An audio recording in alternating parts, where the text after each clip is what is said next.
Life Management Science Labs would like to acknowledge that we live and produce this podcast on the traditional lands of the Wurundjeri people.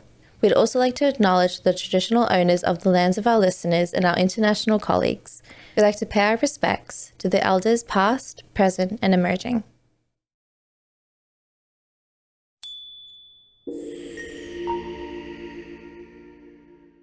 Hey everyone, and welcome to Raising Parents, the Parenting Science Insights podcast, produced by LMSL, the Life Management Science Labs. We are champions of life management science, providing structured insights informed by science and inspired by practice on key aspects of conscious living. Each week, we bring you scientific and practical insights on each element, with the expert knowledge of professionals in the field. I'm your host, Dina Sargeant. Now, let's get started. Hey guys, and welcome back to another episode.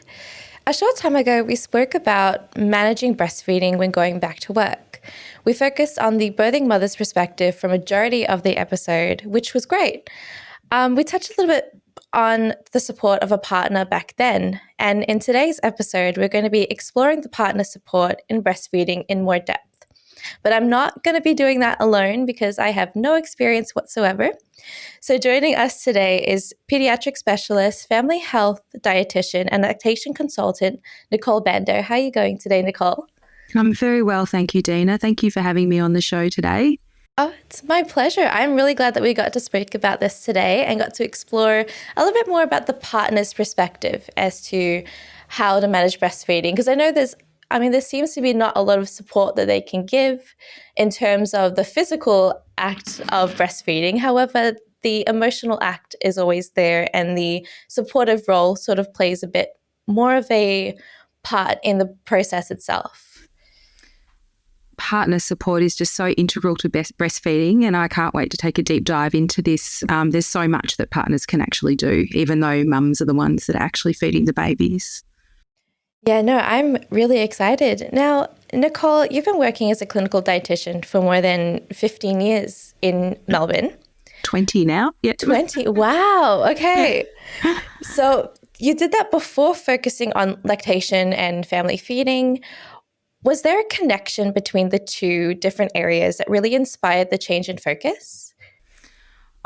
Dina, this actually goes back to my own study as a dietitian, as a baby dietitian, when I was in lectures of nutrition across the lifespan, and my now mentor, Evelyn Volders, was lecturing about breastfeeding in this subject, and my mind was just blown. I just was so amazed at how miraculous breastfeeding seemed for babies and for mothers. I then went and pursued a clinical dietetics career at one of Melbourne's largest metropolitan hospitals. And then when I had my own children, I decided that I wanted to move away from that really sort of chronic disease situation and focus more on family nutrition and paediatric nutrition. And I breastfed my babies, so it had felt at the time like one of the most challenging yet rewarding experiences of my life. So I decided to undertake training as a breastfeeding counsellor with the Australian Breastfeeding Association, and did that, went on the national helpline, helping mums having breastfeeding challenges.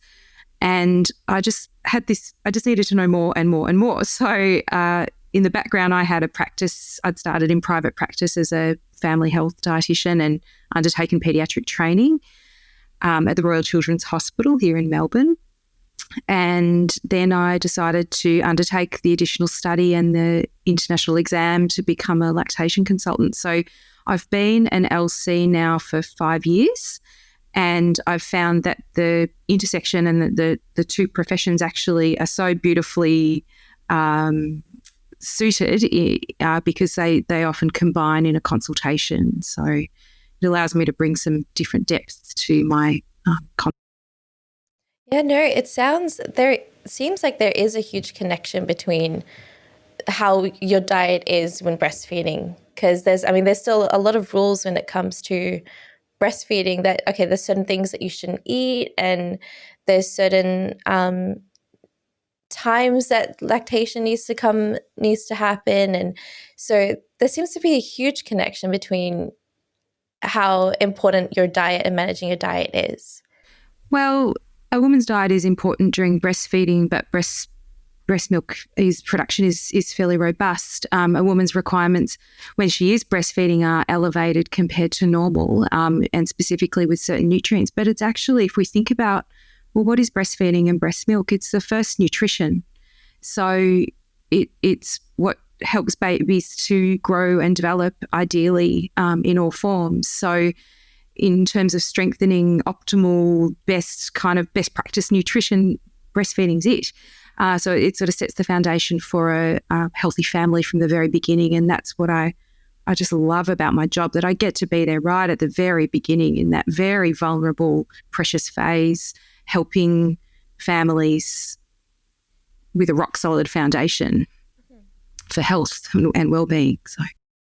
Yeah, no, it's also incredible the fact that you also experienced it yourself. So I think adding that little element of, okay, I know what this feels like. I know what kind of support you needed throughout your time of breastfeeding as well. So there's that really practice what you preach kind of aspect of it, which makes it even more, which is why you're probably the perfect person to sort of talk about it today on the partner support and the emotional connection needed between the partners in terms of throughout the first vulnerable years of a child's life and also the first family's life as well.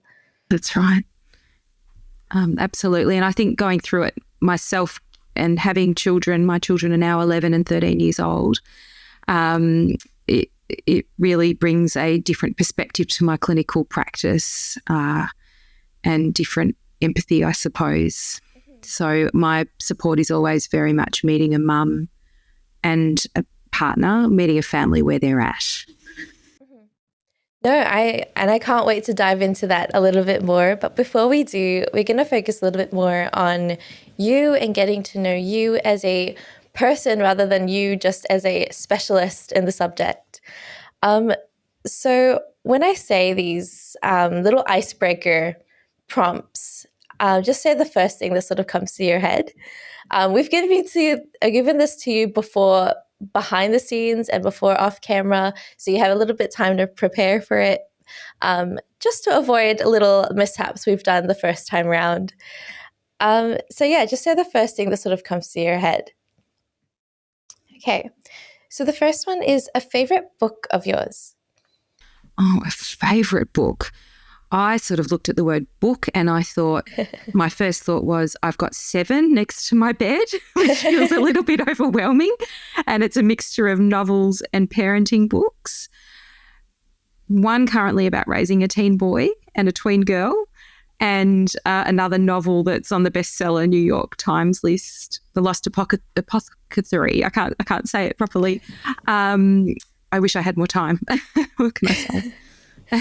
No, 7 books seems very normal to me. In my household, there is a need to constantly have a book with them. I think I have 1 book in my bag at the moment and 1 book on my phone. Yeah. So there is always a constant need to be able to reach out for something that's definitely away from technology. I agree. I'm lost without a book. Yeah, same. I think I reread books more than I actually read new books, which is... Okay, that's a good idea. It's cheaper. Yes. Yeah. Yes. But I'm also behind on the time, so... Doesn't matter. That's a good thing about books. True. The next one is movie. Yeah. Oh, I saw last year Where the Crawdads Sing, and that was a really beautiful and true adaptation of the book, which I loved. And also my now husband took me to see that on the day that he proposed, so holds special meaning. Oh, that's really nice. No, I haven't read the book for Where the Crawdads Sing yet, but I saw the movie and I feel like there is, apparently people are saying it's a good adaptation. There's not really much that they're sort of taking away from the book, and the elements are sort of in it, which are great. Yes, you can't say that often, I think, when they adapt a movie, a book into a movie. I agree. Yes. No, that's amazing. I'm glad that they did it that way. The next one is podcast. Oh, you know what? I get really overwhelmed by all the podcasts that are out there. I sort of start to feel like I need to listen to everything and I don't have enough time. But my focus on the moment is ABC. I find especially Parental as Anything has been my go-to with Maggie Dent, just for practical bite-sized parenting tips, both for myself and that I can also speak with patients about too.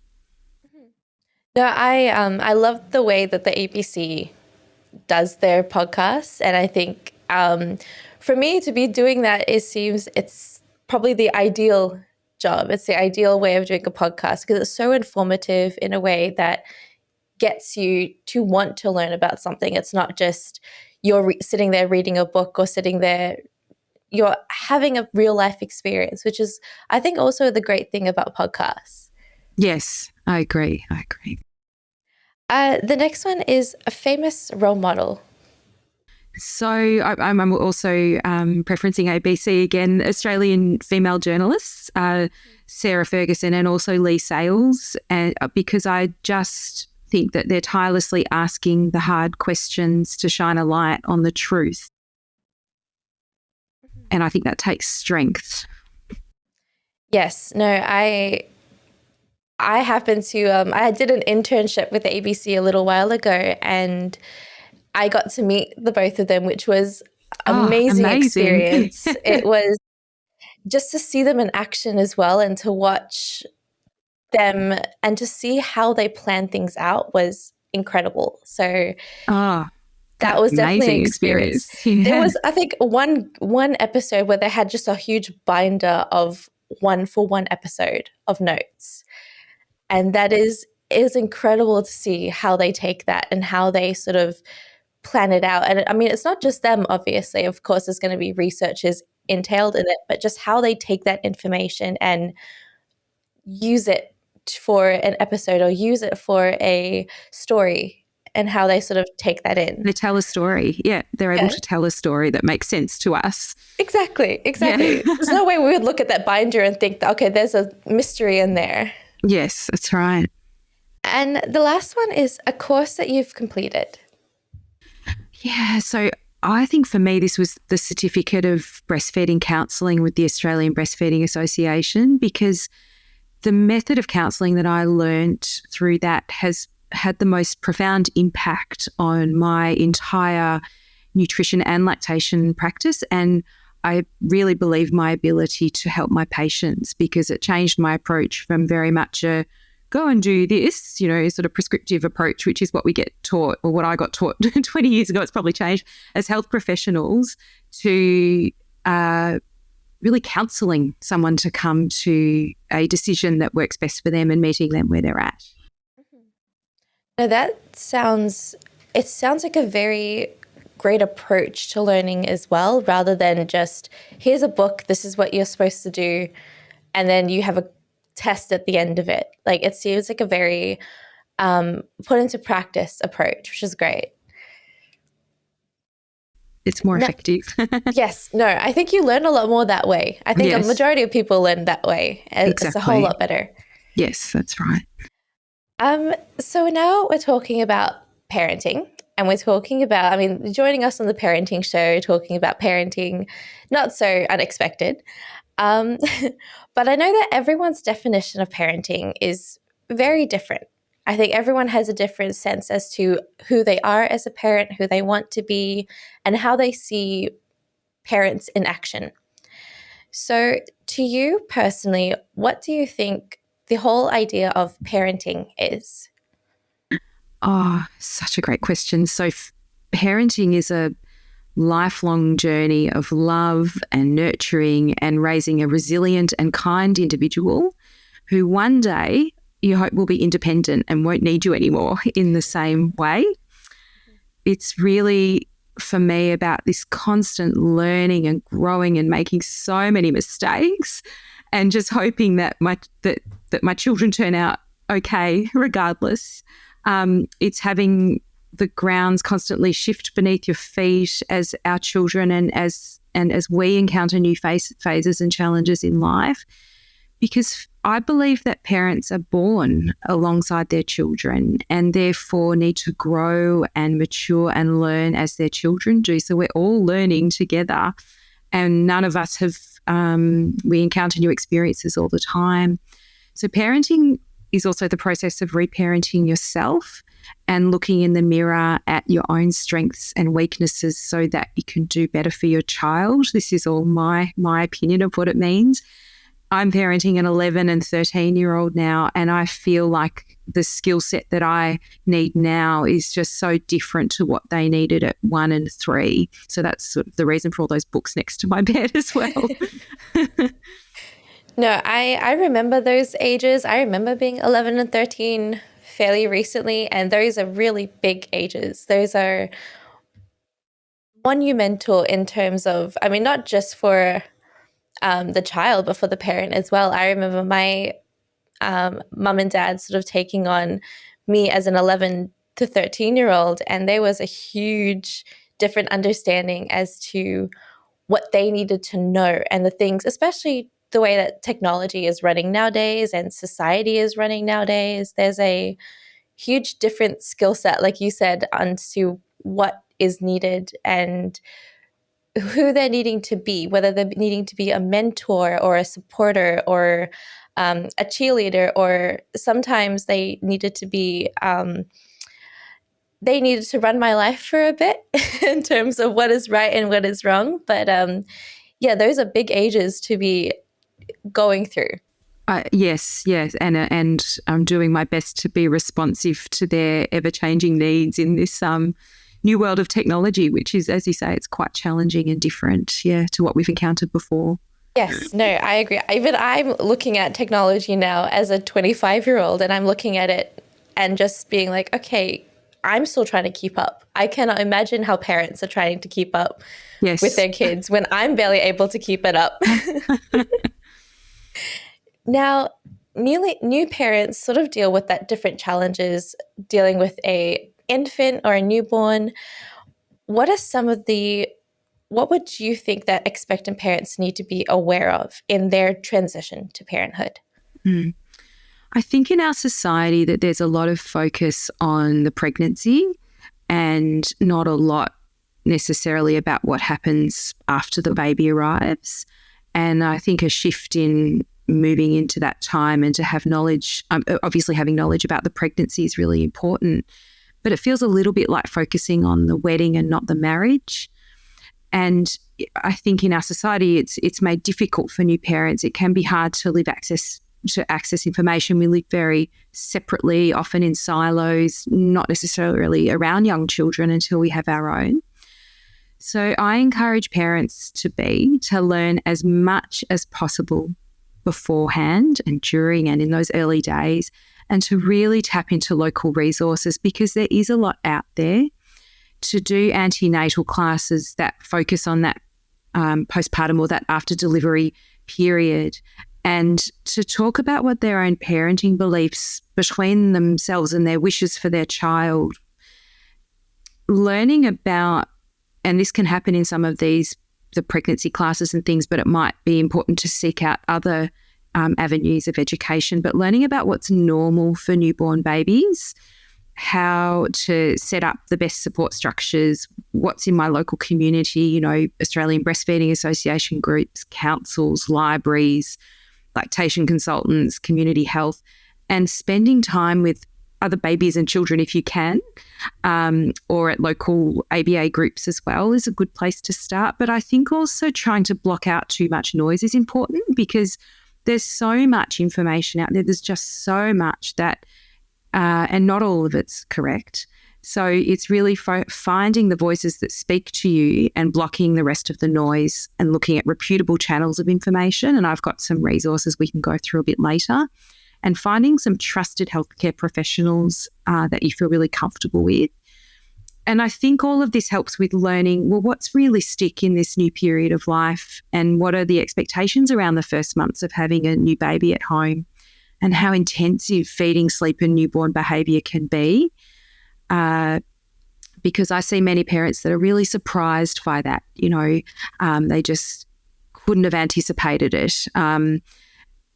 And I think it's a good starting point because that means facing challenges as soon as they arise rather than when they become bigger and harder to address.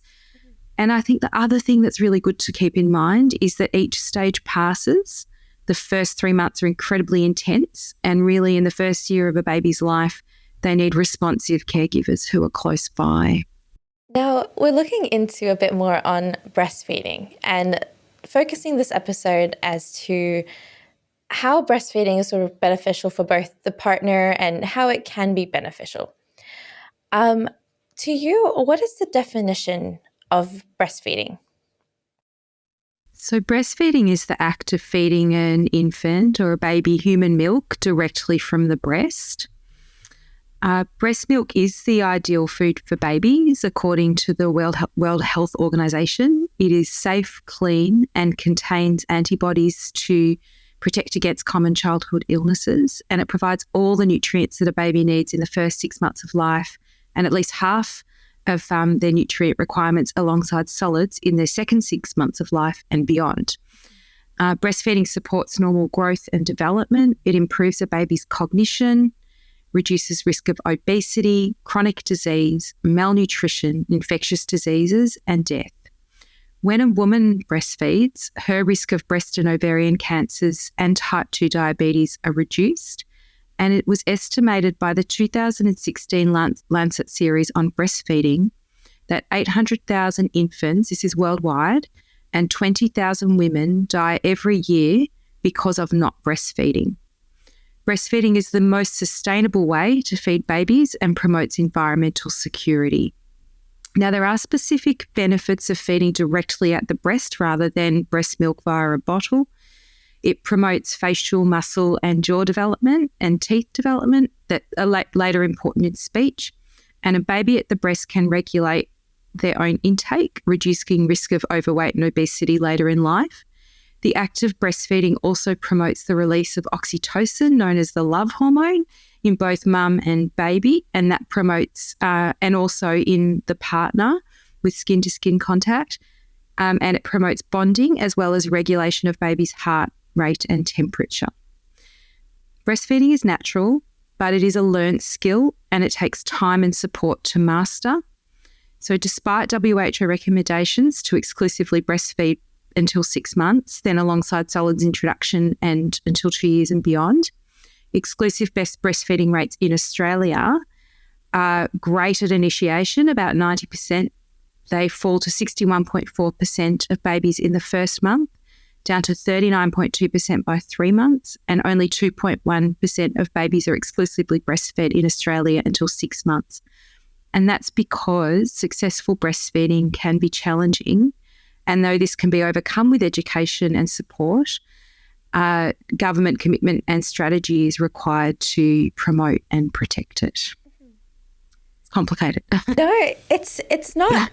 The definition always seems like, I asked this the last episode that I did on breastfeeding, and it seemed like such a stupid question to ask when in terms, like you see the definition of breastfeeding, but we hear about it every day. We hear about it as a natural way of feeding a child, but there's so much more in-depth parts to it and so much more that we sort of neglect. Like the difference between feeding from the breast and feeding from the bottle are two completely different ways of feeding a child, and then you bring in baby formula along with it, and that becomes a whole other argument. So there's a whole different way.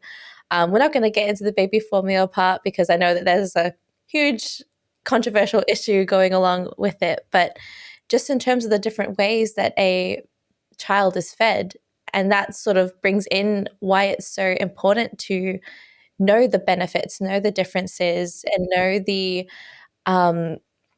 different ways that an infant needs food and needs sustenance in order to grow and develop in ways that you just mentioned. That's right. And I think that it's so much beyond the individual parent or parents as well. You know, this is a whole systems approach that's important to provide parents to be with the support that they need. No, exactly. And I think with the resources that we'll talk about a little later on that you have as well, I think would be a great insight into the support that can be attained. So In what ways are breastfeeding and parenting really linked into each other than the ways that you mentioned a little earlier? Well, I guess that breastfeeding is only one aspect of being a parent, and that's really helpful for partners to know, as well as mums who have tried really hard but really struggled to breastfeed. That breastfeeding is one aspect of parenting, but it's not all of it. So inability to breastfeed doesn't detract from an ability to parent at all, and I think it's important to really tease that out. But I guess that's what makes it so difficult, is that an emotional and so many layers to this is it's often the first act that a mother can do for her child.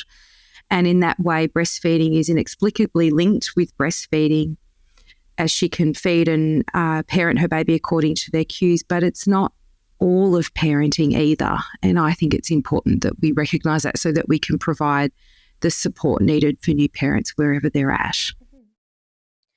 Now, talking about supportive partners, what does it entail to be a supportive partner in the context of breastfeeding?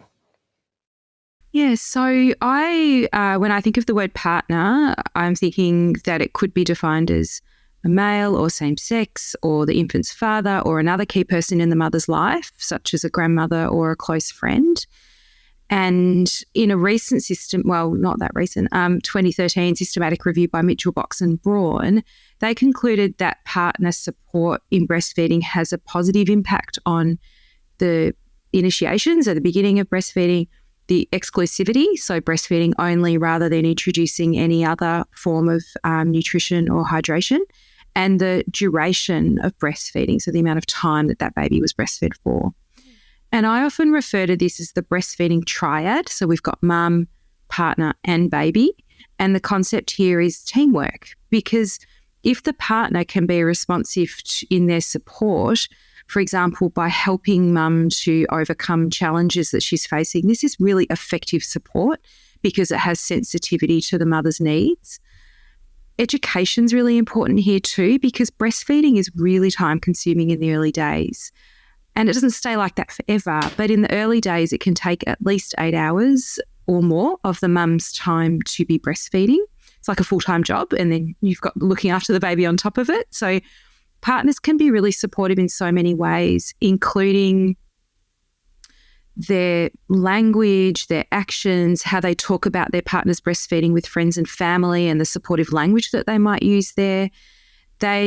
The systematic review also concluded there were different types of support. So there was practical support, such as spending lots of quality time with the new baby and settling and changing nappies, giving baths, skin-to-skin contact, as well as the domestic duties and cooking and laundry and all of that stuff that comes with being a new parent. And also even taking the baby out for a walk so that mum might rest. And this means, all of these things mean that the partner is actually doing lots for the baby and bonding with their new child, and can be involved right from day one, whilst also supporting the mother, to spend her time and energy on establishing and consolidating breastfeeding. So in terms of the way that the partner supports the mother or supports the birthing partner, what types of support can a partner really offer in relation to breastfeeding? Because I know like we said earlier, they can't do the official act of breastfeeding in a lot of ways, but there are some other ways that you, like, for example, bottle feeding, and also just being the emotional support to the birthing mother. Yeah, so that's an interesting one. In terms of feeding, it really depends on how that baby's being fed. If the baby's being fed exclusively at the breast, then I encourage partners to think about everything else they can do. So the settling and the cuddling and reading stories and singing and nappy changing and skin-to-skin contact with their baby and wearing their baby in a sling, taking their baby for a walk and doing a nighttime routine. They're all things that partners can do with their babies that are not necessarily associated with feeding, but are actually, all of the care that babies need as well. If there is mixed feeding, then partners can participate in doing some of that also, and they should be shown how to do that effectively too. But I think talking about everything, being really open about what are each partner's feelings or parents' feelings about breastfeeding and parenting, because it really comes from their families of origin and their own experiences, and it can be quite profound and really good to shine a light on, well, what are your thoughts about this and what are mine, and how are we going to support each other if they're a bit different? I think recognising that their partner's body has been through a lot and is still going through a lot of change, and nurturing her by physically, whether it's propping her up with pillows and a footrest and a comfy chair for feeding and healthy food and drink so that she can feed, practically by coming along to appointments to learn and hear everything that the health professionals are saying, so that the partner can actually remember those details in the middle of the night when everyone's a bit tired.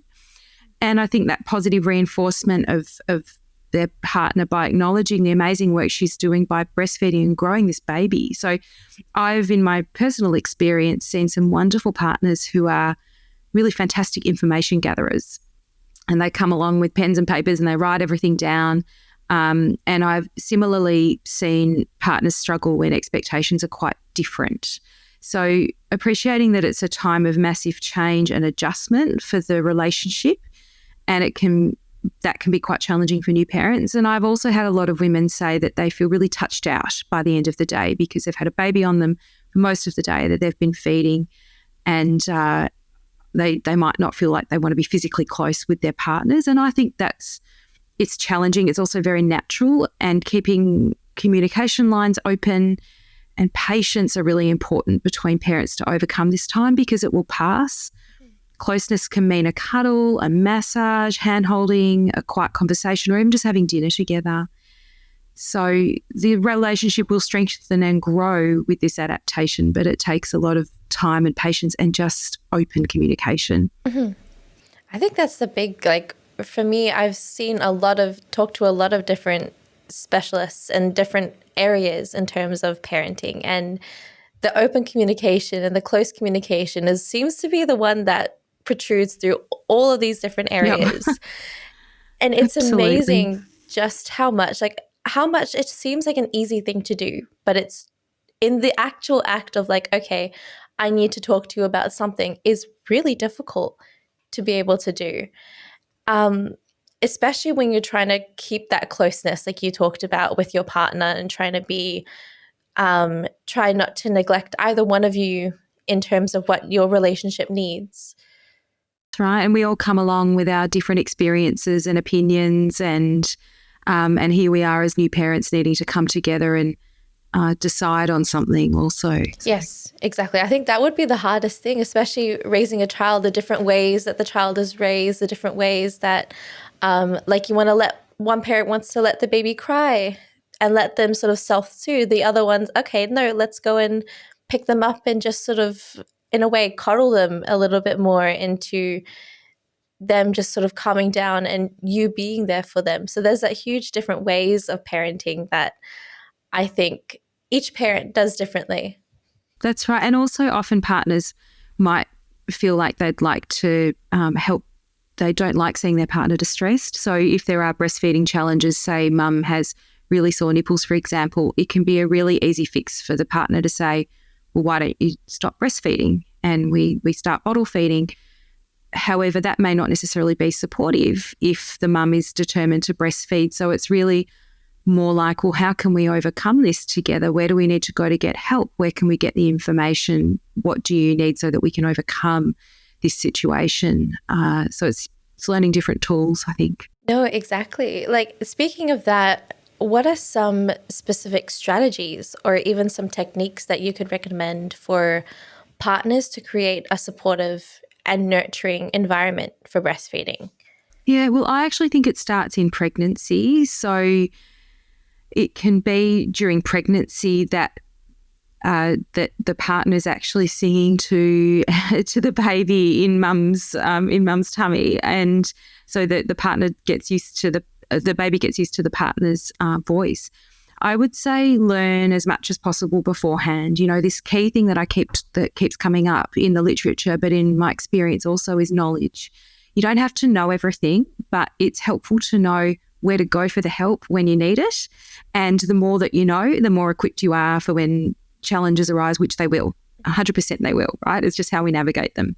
So learning as much as possible beforehand and making space so that when baby arrives, the three of you can learn about breastfeeding. So the partner can really act as a bit of a gatekeeper to visitors and well-meaning friends and family, and just really know that the early days after a baby is born is this time of incredibly rapid brain development for the baby. And the bub is learning about parents' smells and voices, as well as how to learn to feed. So partners can create a really quiet and relaxed space to help that establishment of early feeding and manage visitors. And it's also a time when parent-infant attachments are first establishing. So coming back to that concept that the parents have also just been born alongside their child. So not to be afraid to put the needs of the family first, and that well-meaning friends and family can probably wait a little bit longer to get to know your new arrival. And then the practical things would be taking as much leave as possible from work, completing chores at home, such as shopping, cooking, laundry, cleaning, and just not being afraid to call in the village. We're not meant to do this on our own. And our society's evolved, but we're in silos. So we're very much in our own independent places where we used to be more in a village. And I think that makes it harder with parenting. So don't be afraid to ask for help, ask for meals, ask for support, and offering lots of encouragement, because like I said, breastfeeding is natural, but it's a learnt skill and it takes time for mum and baby to master. So patience and support are really vital, and remembering any information from classes that the partners attended as well, and seeking help early. Also in the literature, it talks about learning as much as you can about feeding. So common challenges, what's normal, and when to get help. If you feel like something's not right, get help. It doesn't matter if you feel like it's small, nothing's too small. And this means that a partner can be the best support when things arise. And, taking things like photos, taking photos of the breastfeeding mum and recording those precious memories. I think I love the last one. I think we neglect the taking the memories and sort of just sharing that, even amongst the both of you, just having that thing that you keep just to remember those little days. I think I love that last suggestion, because it's something that we don't really mention that much. It's not something that we see as huge significance, but later on down the track, it would be like one of the biggest ways that you can sort of commemorate the joy between the both of you as well. Yeah, it's beautiful. And those little milestones, those little moments are really what it's all about. That's the joy. That's where we need to find it. Yes, no, exactly. Now, looking into the importance in the partner support, can you share some of your insights as to why it's important for a partner to support in breastfeeding and how they contribute to a positive breastfeeding journey? Absolutely. So it's actually vital to have a partner's support towards breastfeeding success. And this impacts directly whether a woman breastfeeds at all or for how long. So one study showed that when fathers were provided with education before their baby arrived about breastfeeding challenges, mothers who then encounter challenges were nearly 5 times more likely to still be breastfeeding at 6 months, which is really quite powerful, isn't it? Mm-hmm. In another study, the mothers were 1.8 times more likely to breastfeed if her partner had been to a 2-hour presentation about breastfeeding support. So not necessarily a lot of information, but a huge amount of power. So when a partner has knowledge about breastfeeding, it also means that they're accepting the level of commitment, which can be quite a shock to new parents. So not just the time, but the emotional investment, and possibly, and I'm going to be really careful how I say this, it can be a financial impact to the home if the mum may need to take extended leave in order to be able to breastfeed. However, on a global scale, there is a magnificent tool called the Mother's Milk Tool that estimates the monetary value and contribution of breast milk and breastfeeding made by a woman, and in terms of what she's contributing to society by breastfeeding her baby. It's incredible. So a partner can reinforce the importance of this role, and the relationship can be strengthened in this way. And we need to come back to those earlier facts and remember that this has a profound impact on the health of both the mother and the baby over the course of their whole lives. Wow, it's amazing just how important the partner actually is in terms of the journey. I think we sort of underestimate when we see a mother and a baby, we sort of expect that's their journey. That's something that they do, but we sort of neglect that important of why it's important to have that partner there and why it's important to even the emotional aspect to it. Just saying, okay, I understand that you've been under a lot of stress.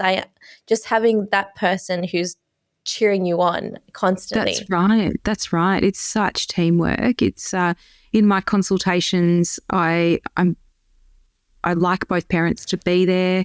It's great when I get to meet parents in the pregnancy, but when they come after, I want both of them there, and I want to show the partner, look, this is what we're doing and why. Can you see what your baby's doing now? This is how you can help your partner. Let's take some photos. Let's, all of that stuff, because they really are vital. No, it's amazing. And we spoke about this a little earlier when it takes to a village to also raise a child. What are some of the cultural, even societal factors that may influence the partner support in breastfeeding? Oh, there's so much here. I think the tip of the iceberg I will touch here. I wanted to touch on, I guess, the cultural factors in Western society, that the breast is actually highly sexualized. So it's breastfeeding is not normalized. We don't see a lot of women breastfeeding out in public, and our culture actually involves separating mums and babies and imposing routines and feeding schedules and kind of telling us what we should do and what babies should do. And they're all a little bit out of sync with what a baby's physiological needs are when they first arrive into this world. So if we look at this as breastfeeding actually is the norm, but in our culture, it's not necessarily the norm, this can impact a partner's viewpoint of what's normal in terms of feeding a baby and what to expect. There are, so many cultures around the world, but for example, I was looking at some data that groups in Papua New Guinea and the Gogo tribe of Tanzania believe in celibacy whilst breastfeeding. So a woman in that circumstance might feel that she needs to choose between breastfeeding and satisfying her husband. So that can be, that relationship can be really difficult.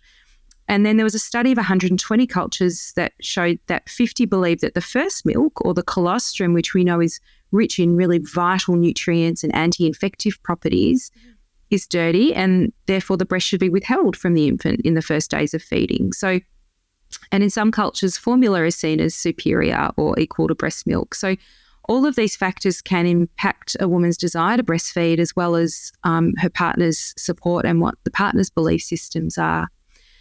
I think it's really important here that health professionals understand the cultures that they're dealing with and how the information will be received, and be really sensitive and avoid imposing our beliefs onto someone from a different culture, and refrain from stereotyping as well. Mm-hmm. In terms of Western culture, I think what we can do here in Australia, ongoing policy and education and strengthening legislation around the marketing of infant formula can help to overcome some of these barriers. And providing accessible education, not just for parents to be, but to kids during school, so that breastfeeding is seen as this is how babies are fed, this is normal, and support before and after delivery as well. And health professionals need more breastfeeding training and understanding of different cultures to support new families. In terms of society, like you touched on, Dina, there can be a real tendency for health professionals to address the mother only. And this really can leave the partner just to be feeling really left out or not useful at all. And it's really important that health professionals treat the family as a single unit, and that's important in antenatal classes as well as appointments leading up to and after the birth. Dads can go through a really challenging time in the adjustment to parenthood, and it's now being more well recognised that partners can struggle with perinatal anxiety and depression and difficult emotions. And Panda are doing some fantastic work to raise some awareness around that. I was reading their information in preparation for today. So dads are vital in their new baby's lives. Partners partners are vital in their new baby's lives, and it can be a challenging time for partners, as there can be lots of stereotypes out there as to how they should behave or what their role should be, and it can be hard to reach out for support. There can be stigma associated with that. So partners really need a space to speak about what they're feeling and going through, and if they're struggling with sadness or anxiety alongside the mother, either way, it's really important to reach out for early help from their GP and also facilities such as Panda. Yeah, I think we neglect the partner support. We don't really hear about that often enough in terms of, not just breastfeeding, but the whole child journey, the whole baby journey. We sort of see the one side of the parent being a lot more into it than the other side of the parenting. And it's very interesting to see, not just this episode, but we've talked about it in so many other episodes in terms of it's always on one perspective and it's always on one side's perspective. That's right. But I think what's really lovely about what's happened in recent years, though, is that partners have become a lot more hands-on and involved and able to take parental leave when perhaps they weren't before. So we're certainly seeing a shift in the society that parents are often taking more equal responsibility, or there's just more involvement at home. Whereas, certainly when I was growing up and many years ago, that just wasn't the case. Yeah, no, I completely agree. It's weird for me to feel even comfortable. I think now growing up, now that I'm a bit older, it's really interesting to have those conversations with some of my male friends and some of my friends' husbands who are also talking about their child journey and the fact that they are the ones taking the photos and having that memorabilia on their phone. It's really interesting. It's really nice to sort of see how comfortable they're becoming. Yeah. That's really positive. That's a positive side, isn't it? Yes. There are still some negative people who some other negative sides where people don't really want to talk about it.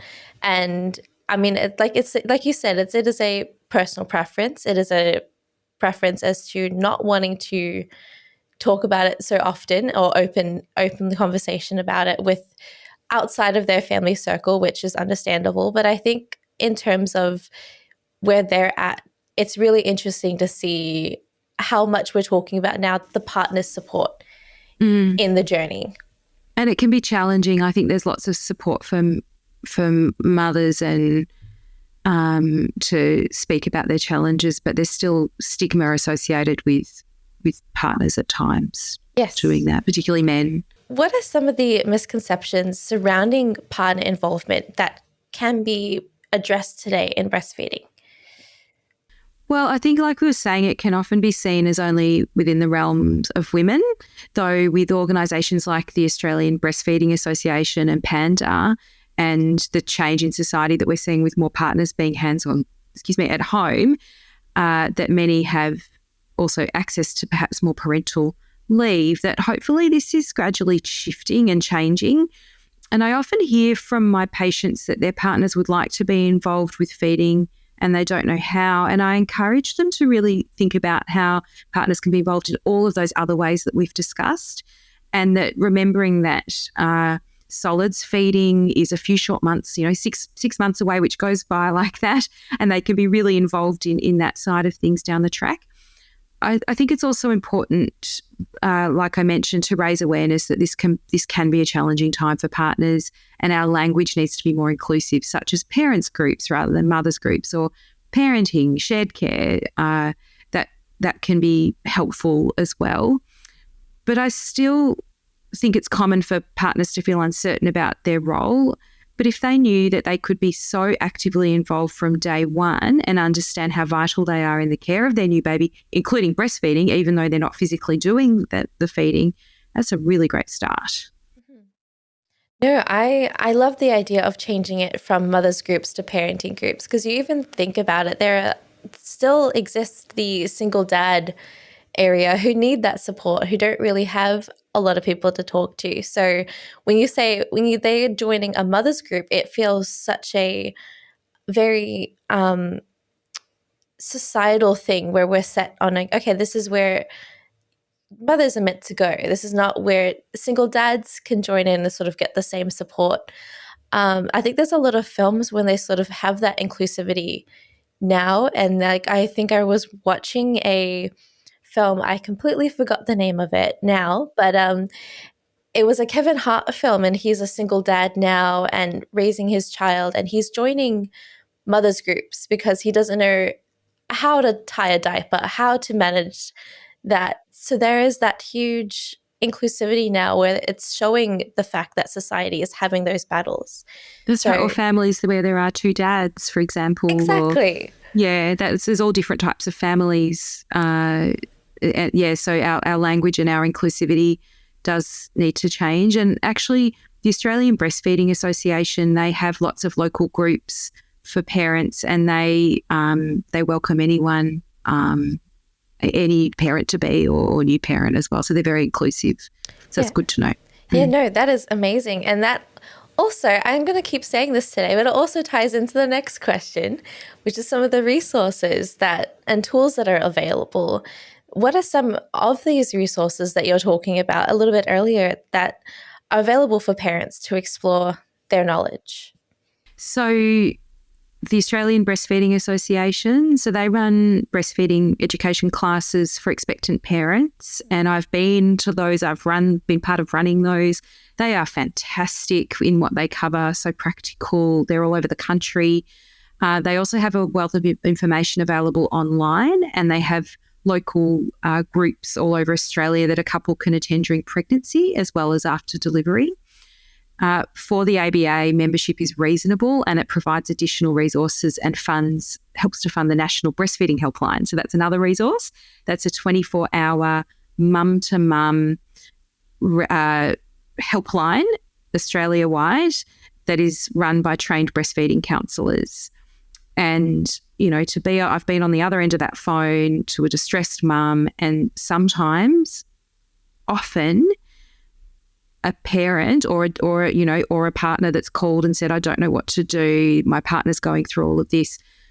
The reassurance that can be provided on the other end of the phone is so powerful for a parent in that moment. So that's a wonderful support. The number is 1-800-686-268. There are also lactation consultants that it's great to see before the baby arrives, or otherwise through the hospital, local council, or privately, and often they'll do home visits, so depending on location and what you're able to access. Government websites such as the Raising Children Network, they've got lots of great articles. And Panda is a great support for mental health for new parents with new babies. And they have a helpline as well, so that's 1300-726-306. And the other one I really like is Possums Online for parents. So that's evidence-based feeding, neurodevelopmental and sleep information for parents.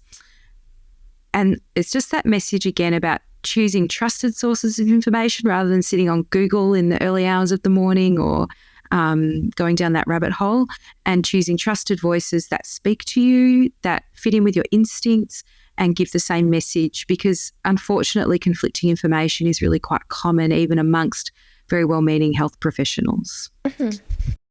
So going into the next question, which is some of the advice that you would give partners who want to be actively involved in supporting their breastfeeding journey. Yeah, so reach out. You're not alone, and look for the resources by organisations such as Panda and the ABA. And there are so many suggestions. So connect with your baby in utero whilst partner's still pregnant. Sing, massage your partner's belly. Once the baby's born, have lots of skin-to-skin time to release oxytocin in both the partner and the baby to help baby regulate heart rate, temperature, have increased bonding between the parent and baby. Partners can do kangaroo care, which is carrying their babies in a sling. Spend lots of time with their new baby, with singing, cuddling, playing with age-appropriate toys, having a great nighttime routine that's just the partner and baby, bathing, nappy changing, settling, making lots and lots of eye contact as the baby's brain is rapidly developing, and talking to baby. So this all actually creates a beautiful positive attachment. attend classes together and appointments after the baby arrives, and discuss decisions, no matter how small or big, together about the care of your baby, and ask your partner what she needs to feel supported as well. Okay. And this going into our practice and habit part of the show, what are some of the practices that you can recommend to parents in order to support their partner and ensure they're having a good, positive journey? So I think that aspect of be involved from the word go, and it's never too late if you're a new partner, new parent, and you haven't been as involved early on, that you can get involved anytime in every aspect of baby's arrival, including breastfeeding knowledge. Talk about your feelings and hopes as a new parent. Okay. And what are 3 of the good things about going through this practice? Well, it's that open communication and involvement, so that it means that problems are dealt with as they arise rather than snowballing and becoming much larger. It's about knowing where to seek help, which is empowering as well. And starting the new life phase as a team is such a great foundation for parenthood as well. Such a strong way to begin. And sort of in contrast to that, what are some of the challenges that sort of may arise going through this practice? Yeah, so it may still not be common practice for partners to be actively involved, and this can attract comments and criticism from family and friends. But we know from research that it works. And new parenthood is a challenging time. It is a major adjustment, and things will come up that require support from health professionals, friends and family. And I think, I'm sorry, I've covered that. That's it. Okay. Now, how do you think that this practice impacts impacts your parenting and also the perception in life? Being a responsive and involved parent is just so rewarding in what you get back. What you put in, you just get back in bucketfuls and huge amounts. And so it strengthens the bond between you and your baby and partner, and it creates a really strong foundation for a healthy family. So promoting the breastfeeding relationship has lifelong benefit for the mother, the baby, the economy, and the planet. I mean, how cool is that? No, that is very cool. It's very interesting to see just the impact that it has on not only directly the impact on the mother and the child, but also everyone around them as well. It's amazing to see how impactful this journey sort of goes, and the sort of connections that you build along the way when it comes to birthing classes, when it comes to going into your professional practice and learning about it from GPs a bit more, just sort of the connections that can be built from the experience. That's true. And it's building new connections around you, new friends and contacts and people going through the same thing, and they can help to support you, and you can support each other and find like-minded people to share the experience with too. No, exactly. Yeah. Now, based on that experience, do you have any other recommendations of practice to be combined or even improved with this particular practice? So I think probably just the education piece again. So seeking out the information. The families that I see thrive have actively sought the information, and research confirms that education before birth as well as after positively impacts breastfeeding outcomes. But I think also it's important to acknowledge that some parents are doing this alone. They're single parenting. They don't have the support of partners. And I'd recommend that any chosen close adult could be a supportive partner. So it could be a friend, a grandparent, or another relative. And it's really important to set up those contacts and supports if you are a single parent. Now, this ties in nicely with our open mic section. It gives you a chance to talk about anything that you are passionate about, sort of a direct contact between you and the audience. So in the last minute or so, I'd love to give you the chance to directly talk to our audience. Okay, thank you. I was thinking about this and considering, and in my own experience too, that I think that today's parents, and this is part of the topic and part of the work that I do, they're just under so much pressure, right? You know, to get everything right, to be everything to their kids. I think that we have so many inputs from social media and the internet, and social media means that we're viewing a bit of a distorted world as to when people put up with their filters, what's happening in their families. It can make us feel like we're maybe not doing a good enough job. And this is a really passionate thing for me, that I feel like parents, we're doing our best. And we can't be perfect because that's not possible, and it's not healthy to try and aim for that, but that we should try to be a good enough parent, and that we should also be kind to ourselves. So part of that is self-care as a parent, because there's just so much constantly, but we need to be caring for ourselves so that we can care for our children. And I work with the families I work with, I talk a lot about, let's put our own oxygen mask on. Let's look at what we can do to take down the pressures. Do we need to reduce some of our social media exposure or choose the sites that we're looking at? How does it make us feel when we're looking at those images and things? And know that, you know, it takes a few eggs to make an omelette. Like, we'll make a few mistakes, but hopefully ones that we can pick ourselves up and keep going, and in turn teach resilience to our kids, and that we are everything to our kids, but we're not everything. You know, they have extended families and friends and supports and peers, and they can have mentors and so much other rich input into their lives. So for me, we need to just take the pressure down a little bit. No, that is a perfect piece of advice, and also a perfect way to sort of end the show and sum up pretty much how a lot of parents are feeling. I think even not parents, even I sort of felt a little bit emotional when it came to that, because especially with the whole social media aspect and the idea of, you see family vloggers and you see them daily showing about what their everyday life is. It seems so unrealistic in terms of, okay, you have like 10 kids and somehow your house just looks amazing. Like, it's definitely not realistic, and we all know it isn't, but somehow we feed it into our brain that okay, why aren't we like that? And we sort of feel that connection to it. So that's right. It's normal to compare, isn't it? Yeah. Even when we know it's not true, which is the weirdest thing of how our brain works. I know, but to be aware of that, and then to sort of say, well, they use filters, and maybe they have staff, and maybe they're paying people to do things, and maybe they're spending more time videoing and looking good than looking after their kids, you know, so. Exactly. Exactly. Yeah. So there is that huge up and down when it comes to seeing social media as sort of a comparison to yourself, which is insane. Fantasy world. Yes, exactly. Yeah. So thank you so much, Nicole, for joining me on the show today and for talking about breastfeeding and sort of the partner support that goes along with it.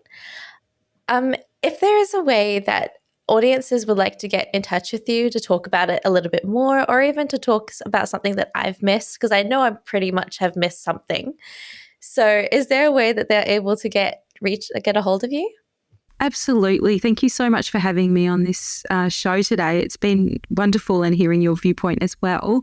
Yes, please reach out. I have a website. I'm at www.Nicole.Bando. Will this be in the show notes? Yes, this will be down in the description below. Yeah. So NicoleBando.com. You can find me on Instagram and on Facebook at Nicole Bando APD. And I invite you to get in touch. Thank you. Perfect. No, I'll definitely have all those links and all those hashtags and @s all down in the description below, and definitely get a way that they can contact you easily, because I know that there will be a lot of parents who are wanting to get a hold of you and sort of get knowing a little bit more as to how they can support their partner. So yes, thank you so much for joining me again today, and for taking time out of your day and joining me on the show. It's amazing to see how often I am amazed at how many people have spare a little bit of time in order to talk about something they're passionate about. And I can definitely see that you're passionate about it. So So Thank it's you, amazing. Dina. I hope it benefits, some new parents or parents to be out there. Oh, I will be sending this to pretty much every friend I know that has kids at the moment. Fantastic. Okay. Okay, well, thank you guys so Thanks. much for listening, and I will see you all in the next episode.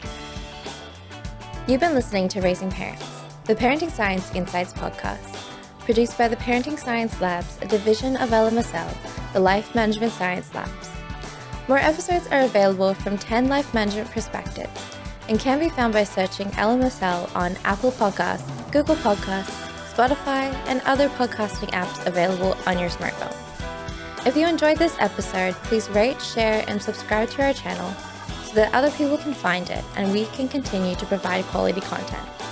More of our work can be found on our website at pa.lmsl.net, where you can join our movement. I'm Dina Sargeant, and thanks for tuning in.